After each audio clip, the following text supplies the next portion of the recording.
Hi everyone, it's Mark Von Olin from the Virtual Cantina Network, coming to you live from Boonta Eve 2024. I have one of our Boba Fett boys here with me today. This is Mark Anthony Austin. Mark, welcome to the show. I'm so glad to be here.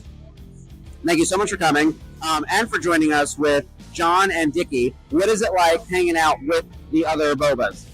It's always a pleasure hanging out with my brother Fetts. The best thing about being a Boba Fett is that now the other Boba Fetts are kind of like my friends. So I never thought of making friends with my heroes, but assuming this role, that has happened. So something I couldn't have predicted, though. Yeah, it's an amazing benefit. I love the Star Wars fandom for that exact reason. Yeah. My friends become family. Yeah. So tell everyone who may be thinking Boba Fett wasn't in A New Hope. How are you credited as Boba Fett in A New Hope? Tell everyone the story, because I know it, but we want the folks at home to know all the details. Well, actually, if you look at the credits, I'm not credited as Boba Fett, because they said if you have a speaking role, you get a credit. No speaking role, you don't get credit. So the credit I have on the end of New Hope is for the digital animation I did for the Duvaks, the Rontos, the Scurriers, all the creatures minus Jabba the Hutt. Right.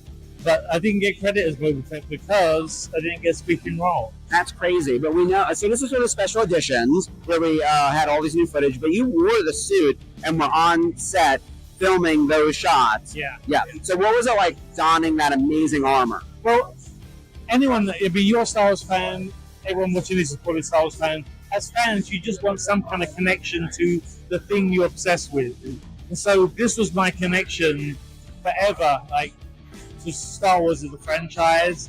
I kind of finally did it. Not only did I have a connection to Star Wars, but as my favorite character as well. So the coincidence, being a 13-year-old boy, wanted to be Boba Fett 15 years later, it actually happening.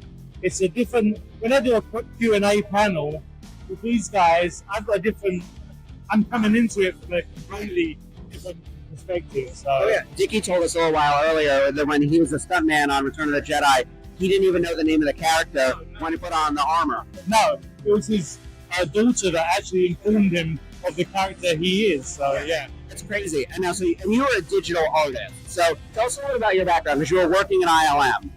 Well, actually, I was working as a traditional animator, like pencil and paper.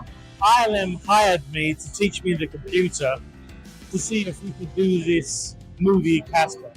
But it was a complete gamble on their part. They didn't know whether we could pick up the software that quickly. We were guinea pigs, basically.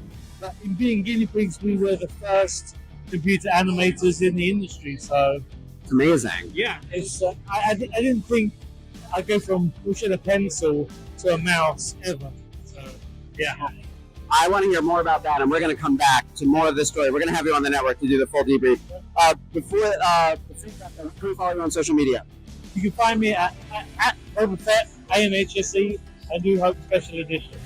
Excellent. So follow us on all of our social channels as well. And as always, may the Force be with you.